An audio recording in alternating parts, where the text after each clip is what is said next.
This is Life is Meant to be Lived, a podcast about reimagining struggle, finding purpose in the hard moments, and choosing to fully live.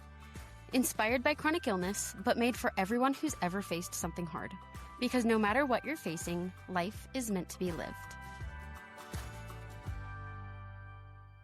Okay, welcome to Life is Meant to be Lived, the podcast. I am so excited for today's episode. I look up to Amberley so much, especially with, two horse crazy girls that love what they do and have some less than ideal circumstances to be able to do it. I just look up to Amberley so much. Amberley was born in California as the second to 6 children. Amberley fell in love with horses at a young age and began barrel racing when her family moved to Utah at her age of 7. She competed in junior rodeos and up into high school, winning multiple titles and awards. Her senior year, she finished as the National Little Britches All-World All-Around Cowgirl. Amberley was also serving as the Utah FFA state president in 2009. In January of 2010, Amberley was involved in a rollover truck accident, leaving her paralyzed from the waist down. 18 months after that day, with a seatbelt on her saddle, she returned to competing in rodeo. She now competes in the Women's Professional Rodeo Association in the barrel racing. Amberley has earned her place competing amongst professional barrel racers and has won multiple awards with the Cowboy and Cowgirl Hall of Fames. In 2018, Netflix released a movie based on her life titled Walk, Ride, Rodeo, where Amberley was able to do her own stunt double for the film. Amberley shares her story of triumph over tragedy, hoping she can motivate others to believe in themselves and get back on the horse. So welcome, Amberley. Thank you so much for being here today. I'm so excited to film with you. Absolutely. I'm excited that we get to chat. Good. So will you just kind of start off by, introduce yourself, add anything else that I didn't say in there about you that you love? And I also want to know, have you always loved horses? Was that something that your family does? I know you have a sister named Autumn that barrel races too, correct? Yes. So I am a little bit on a unique situation from other people, as in I didn't come from a horse family. My dad was a baseball player. My mom was a cheerleader. She had a horse when she was younger, but they didn't even have a trailer. So when they saw that I had an interest in horses, they wanted to make it possible. So that's when I started riding lessons at 3 in California. And I just had parents that wanted to support their children to succeed. I feel like I always say I have a perfect combination of parents, because my dad was a Major League Baseball player and he knew what it took to be the best, and he expected none less from his children. So he ingrained into us, in order to be that good, you had to have that expectation for yourself and be willing to work for it. And then I tell you, my mom, she was the side of, okay, but if you don't win, you are still valuable. And I say I had that perfect combination, because to have a parent that made me expect perfection. I mean, and I don't want to say that in a derogatory way, because perfection is pretty hard to do, but expect that of myself, but then also to be reminded that, okay, even if I have a bad day, it doesn't mean I'm not valuable. It doesn't mean I'm a loser. I think that that's really what created me as far as that. And then we get to put that passion into horses at 3 years old. And when we moved to Utah when I was 7 is when I told my dad I'd only move if he bought me a Palomino barrel horse when we got there. So we did. And then that's when I got to start the rodeo journey as well. That's so cool. That's so fantastic. And Autumn is younger than you, right? So did she kind of just see how awesome it was when you did it and decide to get into it as well? Yeah. So there's 6 kids in my family. So my older sister, I'm second. So my older sister was a gymnast and very dedicated. I mean, at 5 years old, she was going to the gym for 5 hours a day. So very dedicated. And then I was second. So I did the horses. And then my brothers played baseball after my dad. And then my one little sister, she tried a few things. She did like dance. She did singing. She kind of flitted around. She was, I would say, the only one that wasn't like ingrained to be competitive, but she's just happy. She just likes to be able to come along and hang out. And then my littlest sister is Autumn. So she's 10 years younger than me. When she came along, all of the siblings tried to pull her different directions. So the boys tried to make her be a softball player. Ashley tried to pull her to gymnastics. And I just waited. And I'm like, I'll just put her on a horse at some point. And so, yeah, I waited till she was 6. I threw her on a horse. And then really they had no chance of trying to get her to do anything else. It's all it takes to fall in love. I was the same way. I got into horses through therapy riding. So insurance covered therapy riding for me for the effects of chronic illness on a kid, right? And I was hooked ever since, and I haven't stopped. I love them, so that's pretty fun. I wanted to ask you, how accurate is Walk Ride Rodeo? How accurate of a life story is that for you? So they did a good job. I would say it's probably 85% accurate. I feel like they could have done a little more if they'd have wanted to, but they, wanted a little bit of the Hollywood effect, the love story, things like that. And then, of course, when you're trying to fit 6 years worth of story into an hour and a half, I mean, there's things that are going to get missed or jumped or combined. They can't introduce every single person in your life. Like it just doesn't work. So they have to give certain lines to other people so that the process is still the same. It's just not maybe who actually said it. But they did a pretty dang good job. So I would say it's probably about there. How far before your accident did you get power? Because it kind of like cuts back to before the accident and it shows you getting power for Christmas, Yes. correct? Well, and that's the part that's a little bit of tricky part. So I didn't get power for Christmas, but I got my first horse for Christmas. So I'm like, yeah, I'll give him credit on that. Like they wanted to make it cute on how I got power. And so I had told them that I got my first horse for Christmas.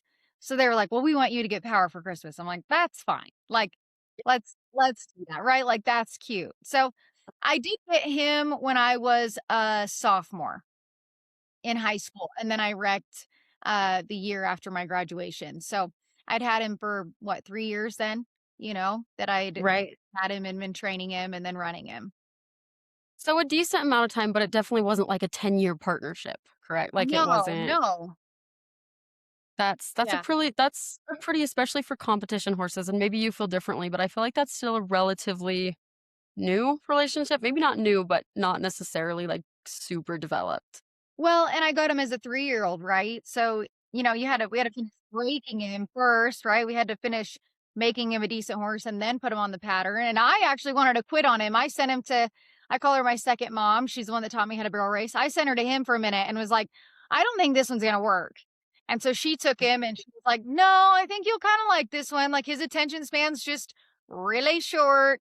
So you have to be really specific when you're on him. Like he doesn't want you to camp on him. Like you get on, you focus on what you want to accomplish and you get off. And if you Right. do that, he's happy and content. So yeah, he was kind of a project. There is a pretty cool story about him that I'd gone to a clinic in the fall before my accident.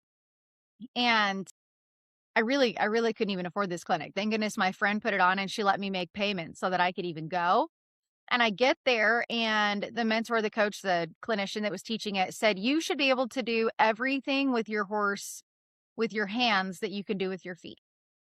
And I struggled with that because I was like, well, I do everything with my feet. Like I move him off with my feet. I lift him off with my feet. I ask him for side passing. All these things I do just with my feet. And I'm like, well, my horse doesn't do that. Like I do stuff with my feet. And she's like, well, whose fault is that? I'm like, I guess mine. I guess mine. Like that becomes, yeah, that's my job to fix. I spent the whole fall of 2009 essentially retraining power. So put in the effort so that he could do everything with my hands that I could do with my feet, not knowing that I was literally retraining him for myself. Wow. That's incredible. That that is wow, I'm speechless. That's amazing. So let's kind of segue that in. Will you talk a little bit about the accident kind of from your movie? You were going to an FFA conference or to work a booth? I wasn't super clear on where you were going and I'm just not gonna lie, there's a couple versions out there in that.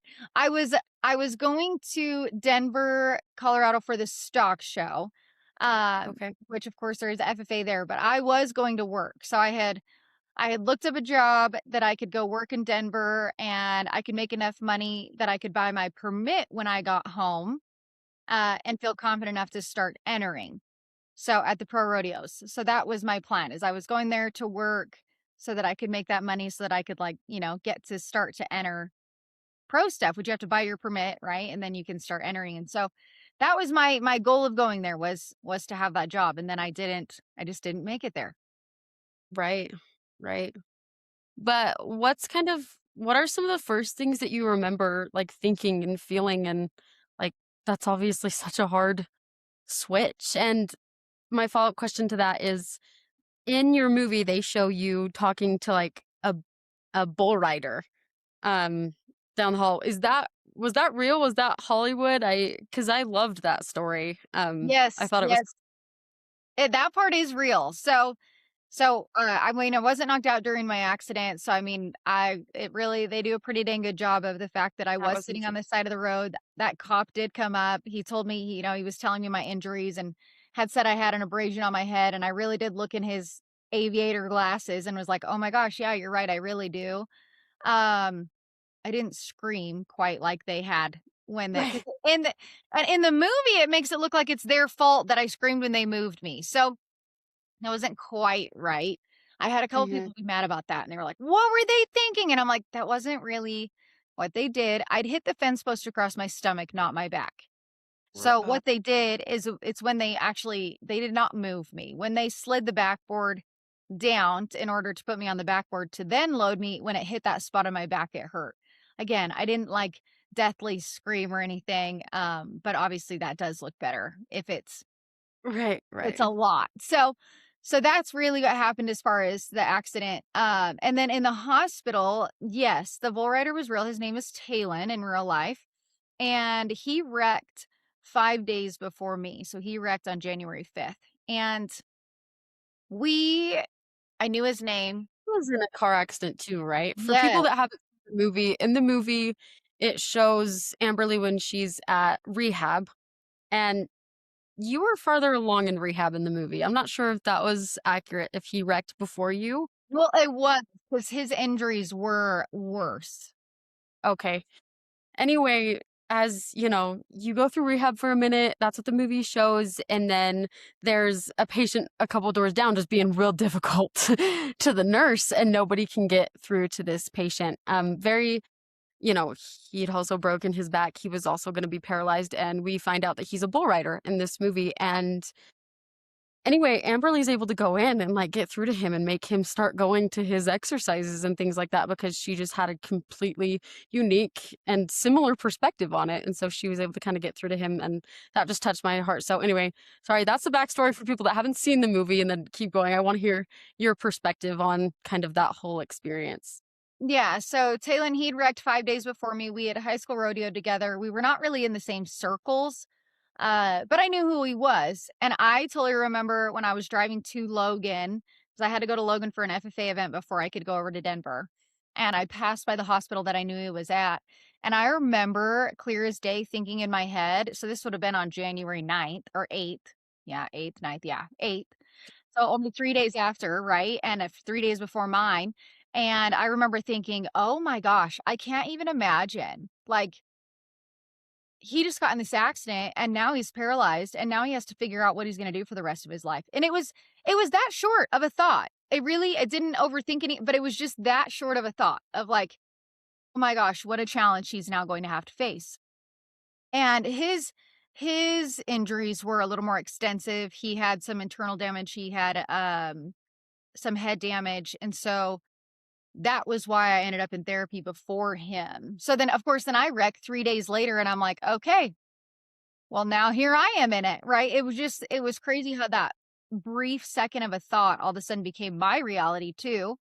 So when I got to therapy, I spent 10 days in Casper and then I flew to Utah. I was in there for a couple weeks. I'd say I was probably in there 2 weeks before Talon showed up, and he was hard. He was he's like the sweetest human now, but he was a little tough, and obviously frustrated, and they'd had to have had him in an induced coma for a while, so and also, like, Mm. brain injuries, like, those are hard to overcome on top of everything else being different. But it was so funny because he literally would request only hot nurses, and so all the nurses would be like, "So are we like, are am I it? Like, are you it?" Yeah. Like, "Who goes in the room?"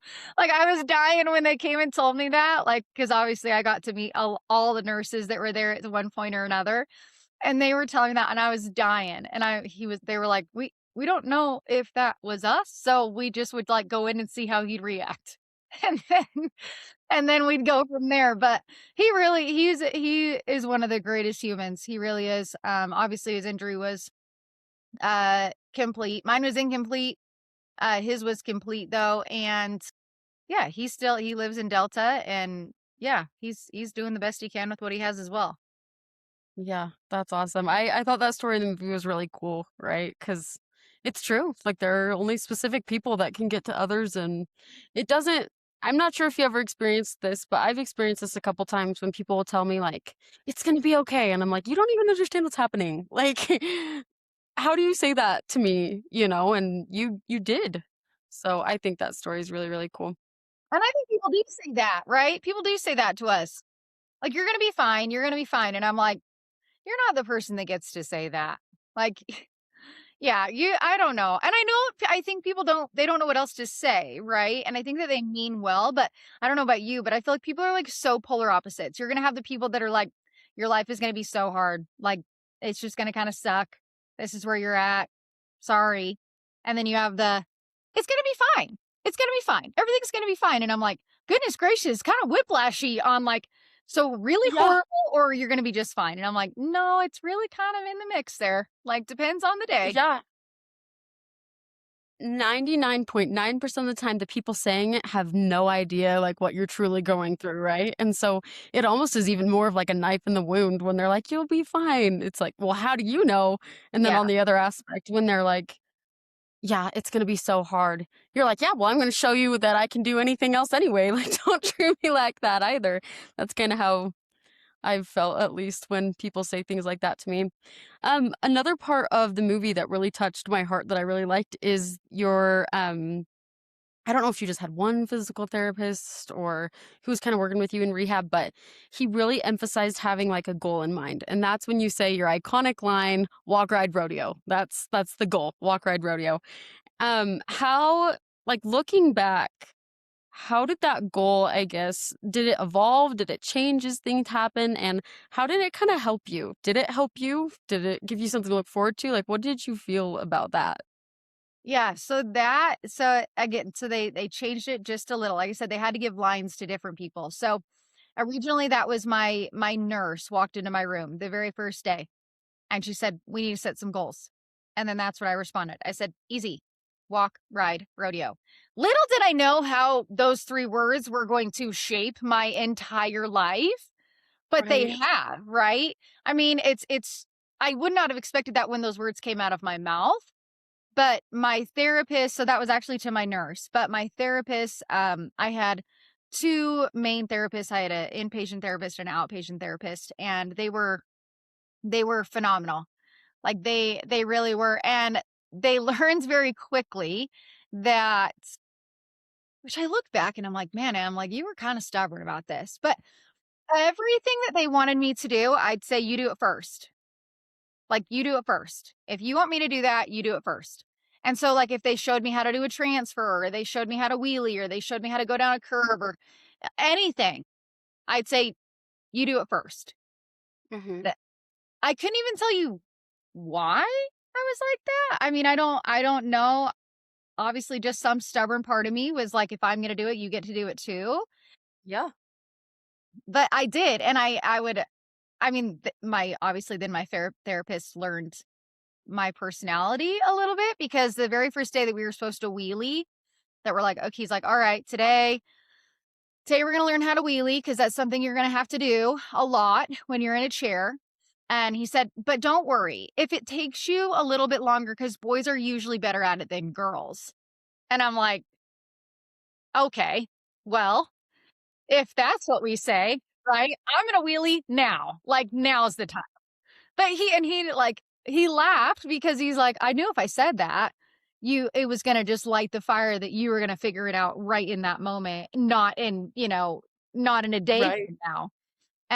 But he did. He knew he'd figured out my personality as far as that went. And yeah, if we had to go on a walk or a wheel, like through the hospital, I'd say, "You get in a chair and you come too then." Like, if I'm gonna be doing it, you're gonna be doing it. If I'm gonna be going up a ramp, you're gonna go up a ramp. Like, and he just did. So, and thank goodness my therapist was so good that he was just like, Absolutely. Yeah, we'll go wheel through the halls. If I'm gonna make you wheel through the halls, I'm gonna wheel through the halls with you. I love that. That's so cool. Fast forward for just a second after, the accident. How was it to number 1, like, be home, and then number 2, like, what did you think when you saw your horses again for the first time? How was that? So that part, I don't think they can prepare you for. I will say, when you are in the hospital, you feel like hungry to get home. I think, and everybody is like this. Like my mom was just in an accident. She was had to stay in the hospital for a little bit before she could come home. And even my family was very much like, we just need to get mom home. We just need to get mom home. And I'm like, no, we don't. No, we don't. She is in the best place that she can be to heal to the very best of her ability, right? But I think that we're all a little hungry for that because if we're being honest, I think as people in general, if you hear that somebody's gone home, what do you assume? Well, they're better. Yeah, they're better. They're better. And I think that people stop checking up on you. I think people stop visiting because you're home. You're in a better place. Mhm. But what you don't realize is that when you go home and not I mean obviously everyone has to go home at some point, but when you go home, that's when reality hits you.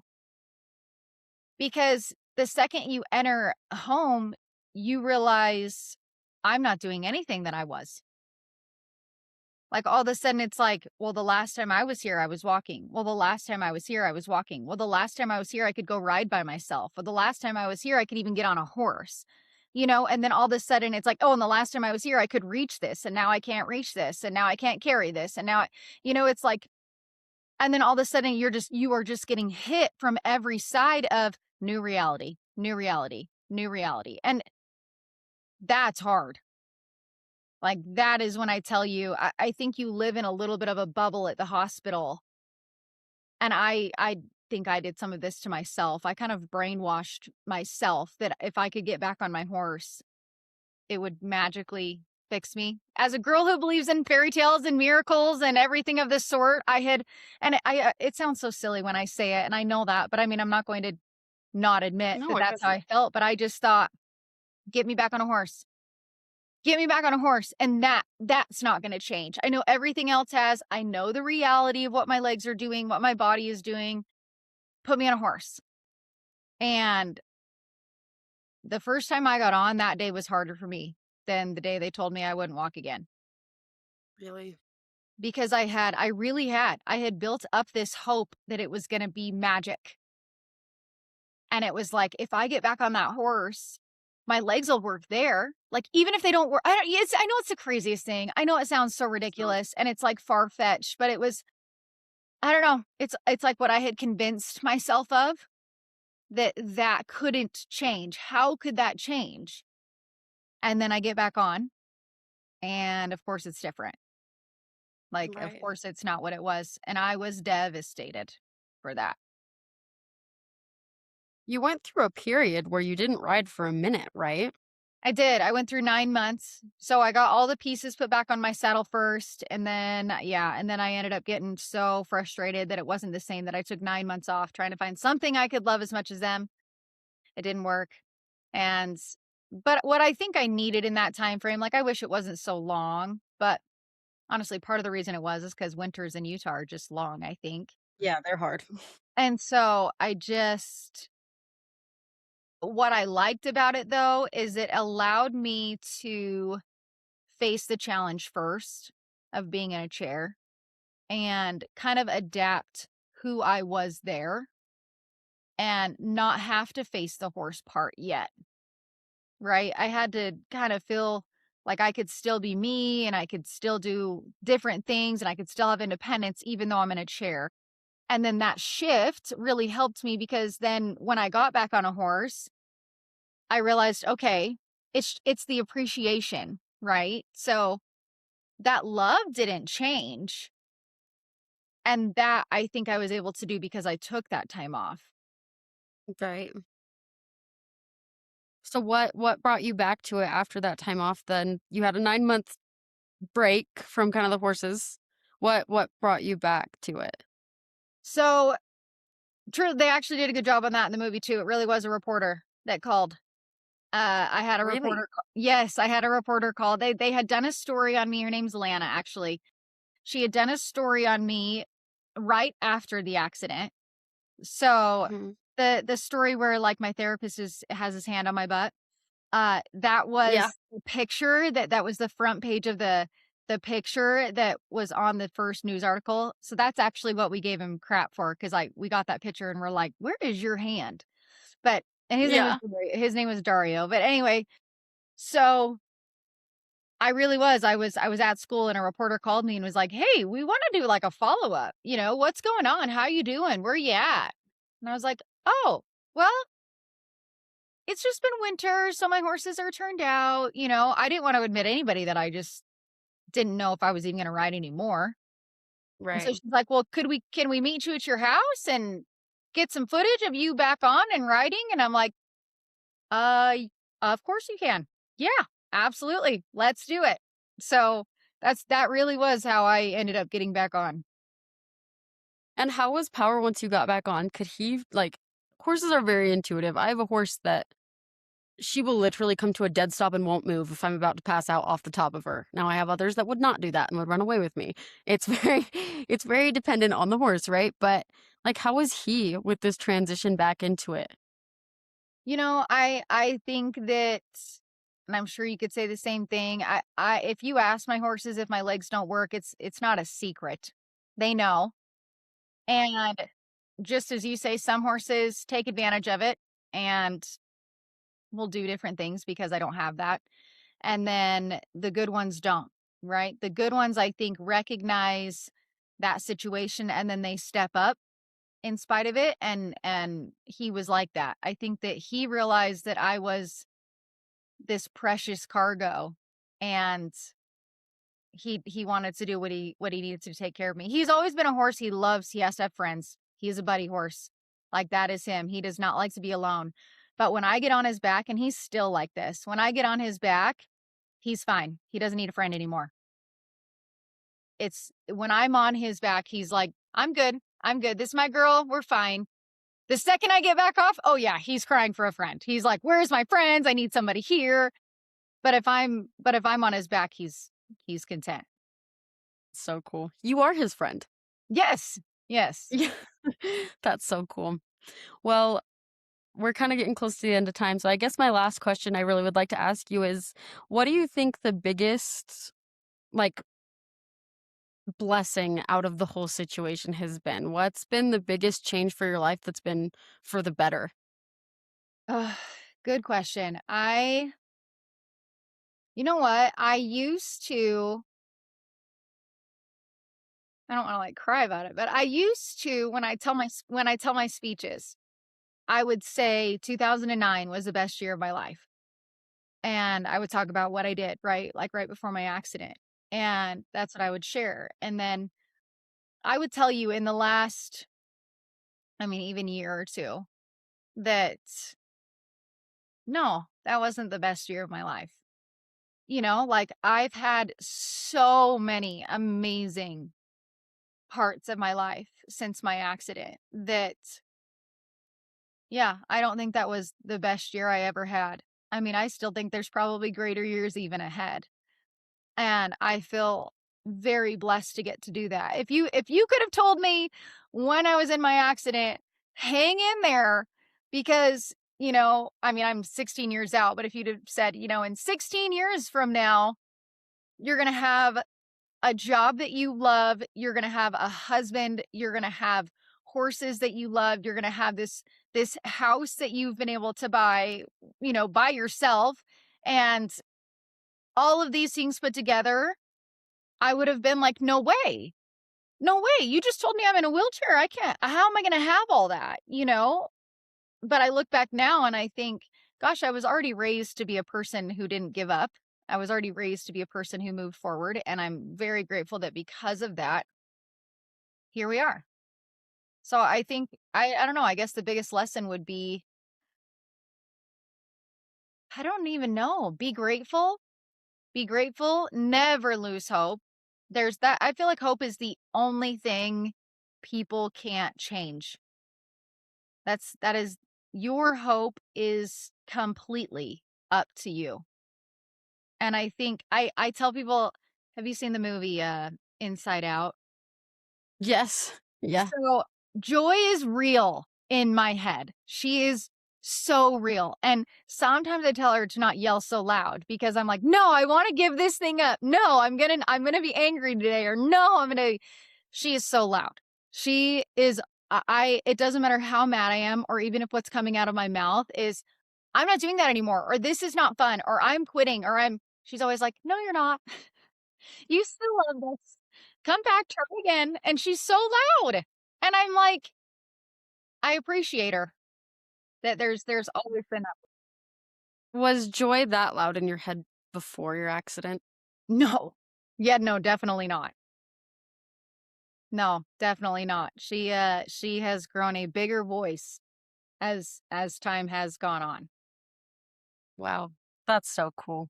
Well, anyway, thank you so much for being here today. Is there anything else you want to say before we end?